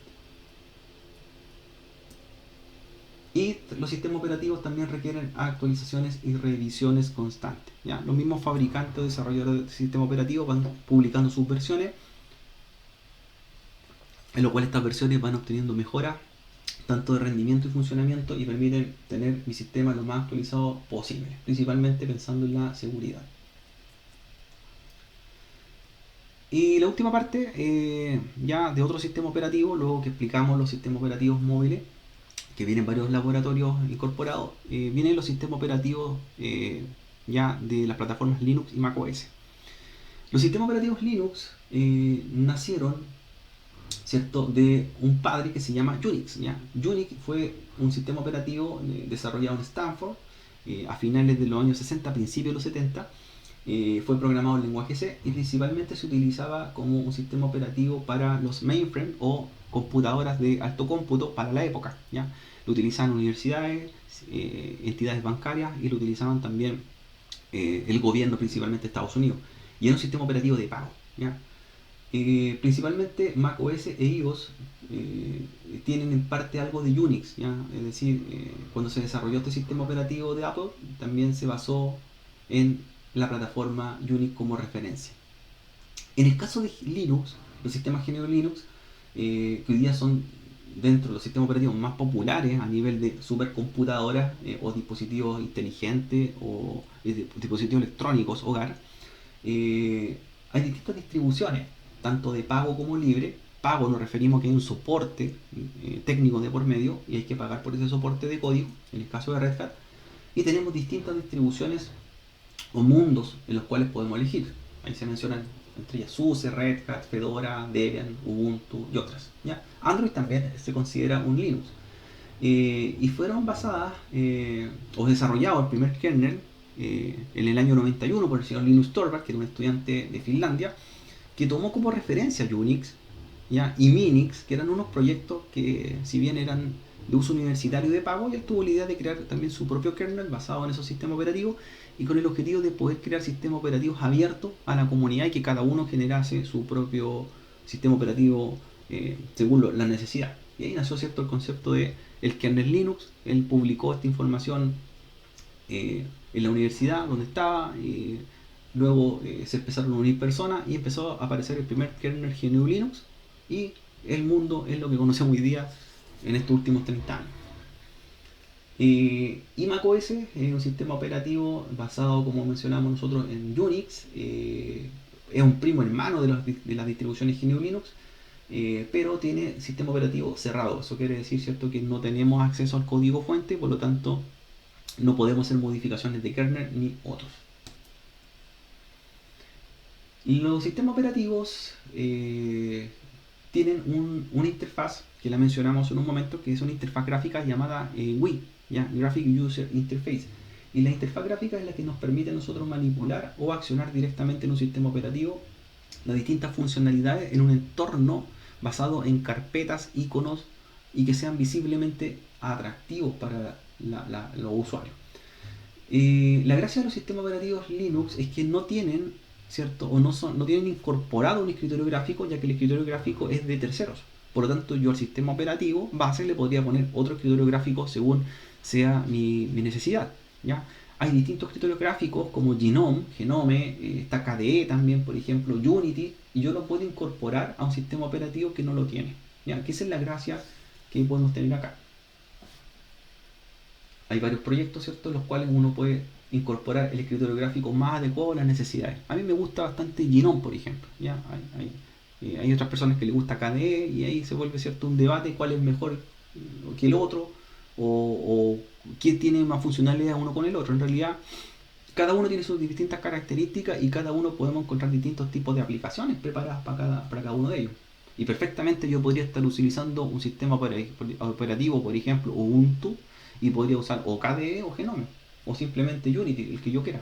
¿Ya? Esa es la gracia que podemos usar acá. Tener uno o más de un escritorio gráfico o ninguno y trabajar simplemente con línea de comando.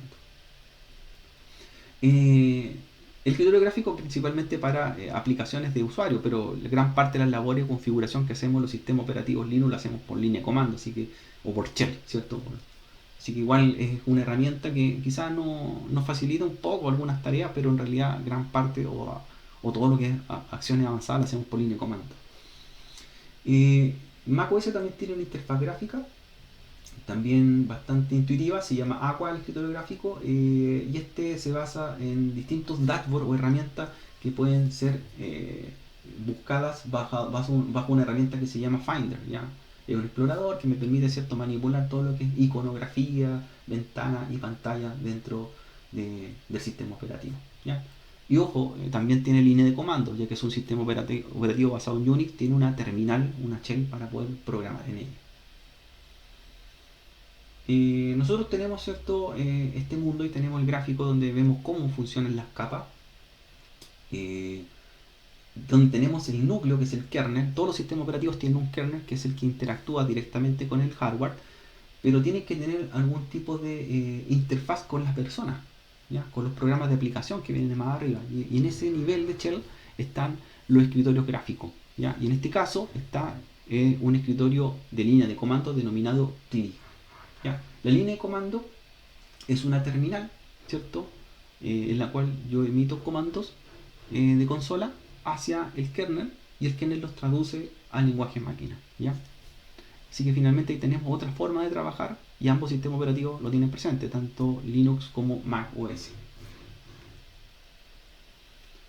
Este programa, ¿cierto?, esta línea de comando se denomina Shell y nos permite generar comandos que son traducidos al lenguaje de programación, y esos comandos se interactúan con el kernel y permiten asignar recursos o manipular o en este caso administrar en este caso la máquina en sí, memoria tiempo, memoria CPU, etc.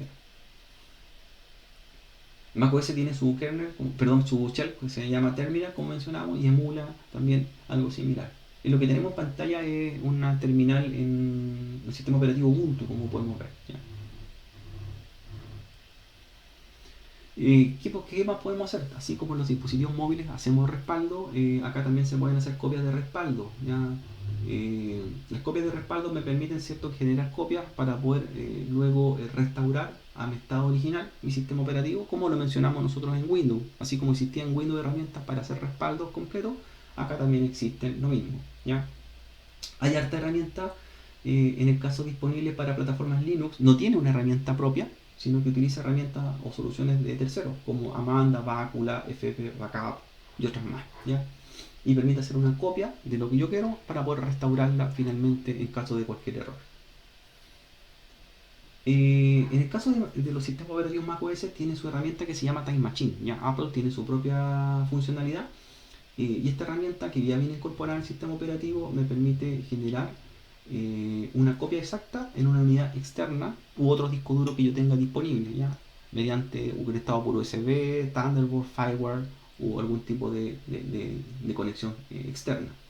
Y hago una copia, ¿cierto? Y esa copia la voy actualizando con el tiempo y la puedo restaurar cuando tenga algún problema a futuro, ¿ya? Sí, también utiliza el mismo contexto. Tienes también utilidades en los sistemas operativos para manejar lo que son los discos duros, así como Microsoft tiene su administrador de disco. En el caso de Ubuntu se menciona también alguna utilidad de disco para poder hacer lo que es manipulación de particiones, montaje, formatos y otros, ¿ya? macOS también tiene su propia utilidad de disco que permite también hacer reparación, formatos de alto o bajo nivel y hacer particiones para instalaciones, ¿ya? Traen también sus propias herramientas. Entre esas herramientas puedo montar un disco duro, puedo administrar la partición, dividirla, redimensionarla, formatearla o la acción que yo quiera. ¿Ya? Para ambos es igual. Y la última parte, hay también utilidades que podemos hacer y que también vienen algunos laboratorios para que lo practiquen con los alumnos y preparándonos en estos capítulos a cursos superiores. Si bien en las mallas van a tener ciertos cursos de administración de sistemas operativos Linux, aquí cierto les da la previa a este capítulo para que ellos se empiecen a interiorizar un poco por los comandos y también por las tareas que podemos nosotros programar llamadas cron, ¿ya? Las tareas cron job, las tareas programadas. Esas tareas, ¿cierto? En el caso de los sistemas operativos Linux, yo puedo hacerlas que se hagan en segundo plano, levanto un servicio que se llama cron y programo una tarea que se haga por una cantidad de fechas u horas específicas. Por ejemplo, que haga ciertos respaldos, o que copie archivos, o que haga alguna acción programada, ¿ya? Los llamados cron jobs. Cron es el servicio o demonio que corre y la tarea completa es un cron job. En el caso de los sistemas operativos también hay que actualizar sus parches de seguridad para ver las fallas o recuperar fallas que puedan surgir en el futuro. Nos permite ver también actualizaciones de firmware, se consideran también actualizaciones de sistema operativo, actualizaciones de antivirus que pueda tener para poder ir dejando mi sistema operativo, en este caso, lo más seguro posible. Entonces se recomiendan hacerlo. Y en el caso de la seguridad, tienen también herramientas propias que permiten generar contraseña segura o algunos tipos de herramientas que permitan encriptar las contraseñas dentro del equipo. ¿Ya? De esa forma hago una cadena de claves para tenerlas, ¿cierto?, en mi sistema operativo y las pueda trabajar con aplicaciones que tenga instaladas correctamente. Ahí tenemos, ¿cierto?, las herramientas de cifrado de claves y contraseñas. Y bueno, termina también el capítulo con un par de comandos para trabajar. Recuerden que el trabajo por interfaz de CLI, por shell, nos permite manipular, ¿cierto? Y trabajar en el equipo, así como yo puedo definir permisos de directorios o usuarios. También puedo crear a usuarios, puedo crear grupos, puedo crear directorios, puedo, ¿cierto?, modificar hora y fecha, puedo cambiarle nombre a archivo y dar permisos también a documentación. El capítulo habla de los permisos básicos de directorios y archivos de Unix que son compatibles con sistemas operativos Linux y macOS, en los cuales se denomina el código octal, ¿ya? El código octal hace referencia a que una combinación de números me permite identificar qué permisos tengo, ¿ya? Donde el permiso mínimo es el número octal 0 y el permiso máximo es el número 7. Es decir, si una carpeta, por ejemplo, o un archivo tiene el número 7, significa que ese directorio o carpeta puedo modificarlo, puedo tener permiso de lectura, escritura y ejecución, que es el permiso máximo. Si yo le asigno, por ejemplo, el permiso 4, el número octal hace referencia a que tiene un permiso solamente de lectura, ese archivo o carpeta, ¿ya? Si le doy, por ejemplo, el permiso 5, significa que yo puedo leer y ejecutar sobre el documento, ¿ya? O archivo o carpeta, lo que yo tengo. Entonces, esos permisos se llaman permisos octales, que es una numeración donde me indica qué tipo de permiso va a tener. La R significa read, de lectura, la W de escritura, write, y la X de ejecución. Si se fijan ahí en el permiso octal, el número 7 hace referencia a que tiene los permisos de lectura, escritura y ejecución del archivo o documento. Y comandos administrativos también que aparecen y que vienen en unas guías a hacer, comandos, por ejemplo, para cambiar las contraseñas, comandos para ver la dirección IP, por ejemplo, con mi ifconfig, ver su configuración de tarjeta, chmod para cambiar permisos, ¿ya?, a los archivos, chmod y el número, por ejemplo, 777 o 555 que yo quiera asignar. Para detener procesos o demonios, el comando kill aparece también mencionado, que identifico qué número de procesos está corriendo o tarea en mi equipo y con el comando kill -9 detengo ese proceso, ¿ya? Como lo hace algo así el administrador de tareas de Windows. Otros comandos que aparecen también básicos, el comando sudo, que es el comando para otorgarme a un usuario, otorgarle un nivel mayor de propiedad, ¿ya? Sudo. apt-get en el caso de las distribuciones Linux, Ubuntu y Debian, que me permite instalar programas, apt-get install, apt-get update, por ejemplo, ¿ya?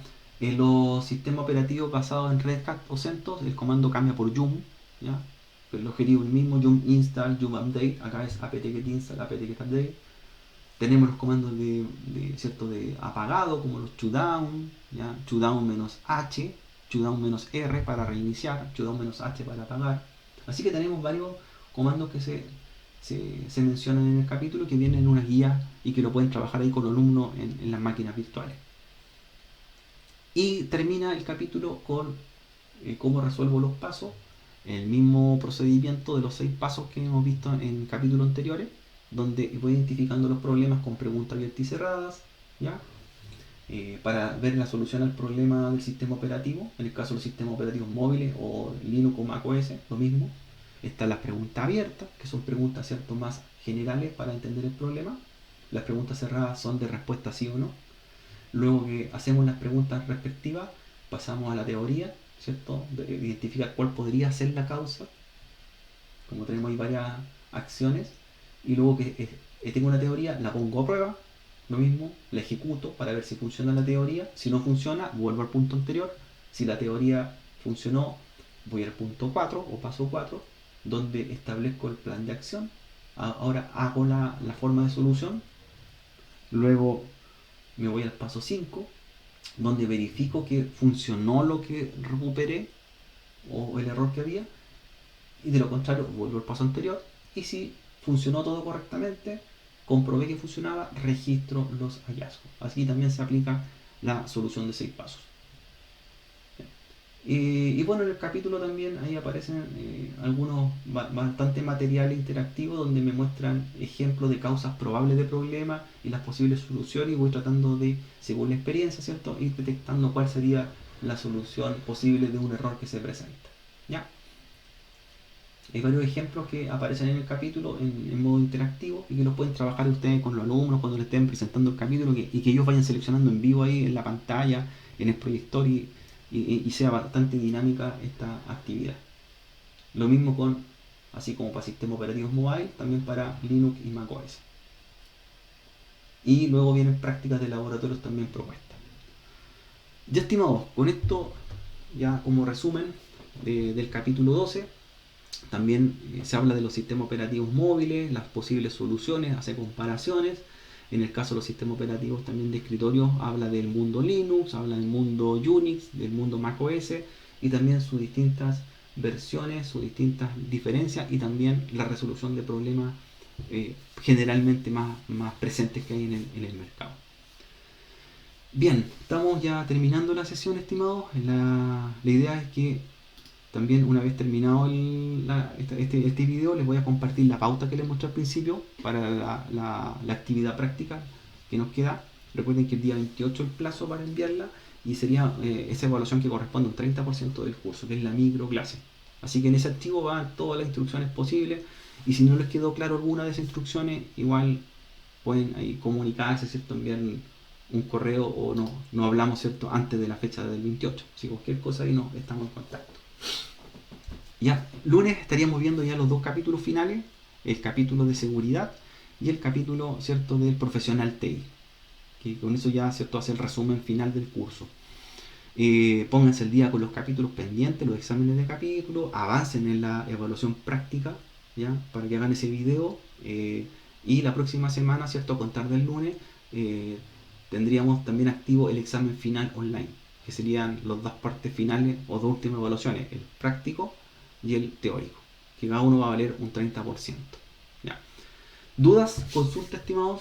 ¿Preguntas? ¿Dudas, consultas, preguntas?